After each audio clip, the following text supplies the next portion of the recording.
Imagine the sheer pressure. You're hosting the biggest sporting event on the planet, and your team has literally never won it. The streets, the pubs, the papers, everyone is just buzzing with this massive, overwhelming expectation. Well, in this explainer, we're diving into a legendary chapter of sports history, the 1966 FIFA World Cup.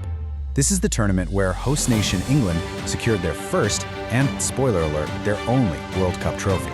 It's a completely fascinating story of hometown pressure, rising heroes, and a legacy that honestly still casts a giant shadow over the sport today.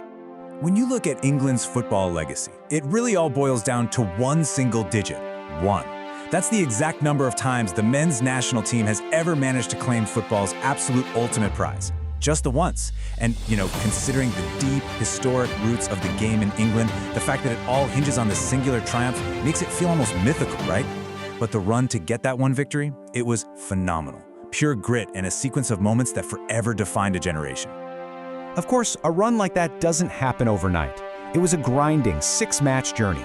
We're going to trace their steps from the nervous optimism of match day 1 all the way through a gauntlet of games, right up to the absolute heart-stopping tension of the final on match day 6. Literally 6 games standing between them and sporting immortality.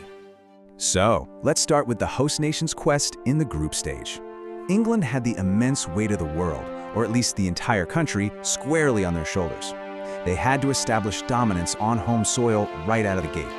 Every single pass, every tackle, it carried the hopes of millions. No pressure, right? Now, offensively, it actually took them a minute to find their rhythm. You can totally sense those opening day jitters and that cautious, scoreless draw against Uruguay. But then, they hit their stride. They rattled off back-to-back 2-0 victories. Bobby Charlton stepped up huge against Mexico with 2 goals, and then Roger Hunt did the exact same thing against France, bagging 2 of his own to really get that offensive engine roaring. But here is the craziest part of their group stage. It wasn't actually the offense. It was their absolute brick wall of a defense. They finished first in their group, playing 3 matches, winning 2, drawing 1, and, wait for it, conceding 0 goals. Literally nothing got past them.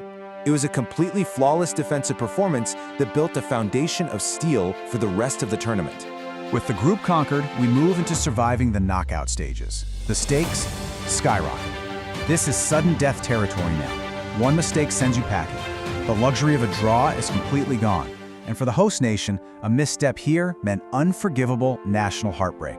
It was do or die. First up in the quarterfinals, a ridiculously physical, grinding clash against Argentina. Neither defense was giving an inch. It was one of those tense, tactical battles where the atmosphere is just thick with anxiety. Somebody had to step up and break the deadlock, and that hero was Geoff Hurst.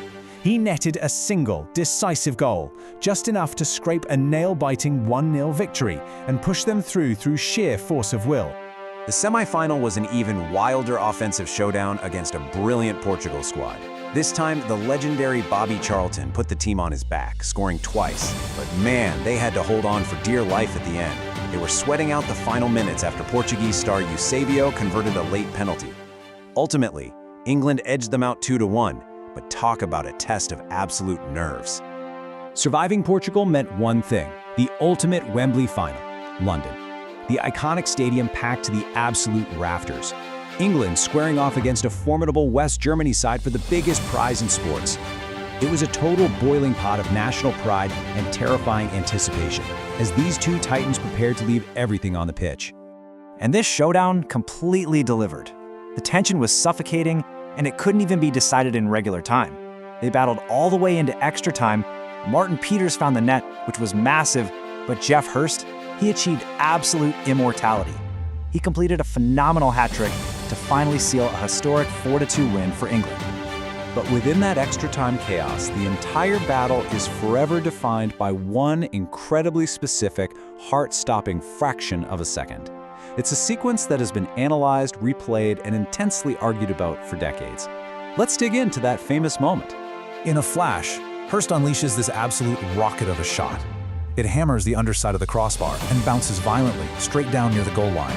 For a second, time just stopped at Wembley. Did it actually cross the line? Even today, it is one of the most heavily debated moments in the entire history of sports. But the officials made the momentous call, awarded the goal, and completely shifted destiny in England's favor, breaking West Germany's momentum for good. The dust finally settled, the cup was lifted to an ecstatic crowd, but the legend of the men who pulled this off was really just getting started. These guys went from athletes to national icons literally overnight, leaving behind an enduring legacy that set an impossibly high standard for every single generation that followed. Bobby Charlton, Geoff Hurst, Gordon Banks, Martin Peters, Bobby Moore. These players didn't just win a trophy. They became the undisputed heroes of the 66 squad. They've been celebrated for their relentless grit and tactical brilliance when the pressure was heaviest and the lights were the brightest. They are forever etched into the history books. Looking back at their complete tournament run, it was an absolute masterclass. Over 6 grueling matches, they claimed 5 hard-fought wins and just a single draw. They were lethal in attack, with 11 goals scored. But man, that defense was remarkably tight, only yielding 3 times in the entire tournament. Just a wonderfully balanced, dominant performance on the world's biggest stage. And that leaves us pondering a massive question. Decades after this singular, historic victory, when is the England men's team finally going to recreate the magic of that golden summer? Will we ever see another run that perfectly aligns home field advantage with that kind of generational talent? Or is 1966 destined to forever stand alone as the singular peak of English football? The wait continues, but the legend absolutely lives on. It's been great exploring this incredible slice of sports history with you today in this Explainer.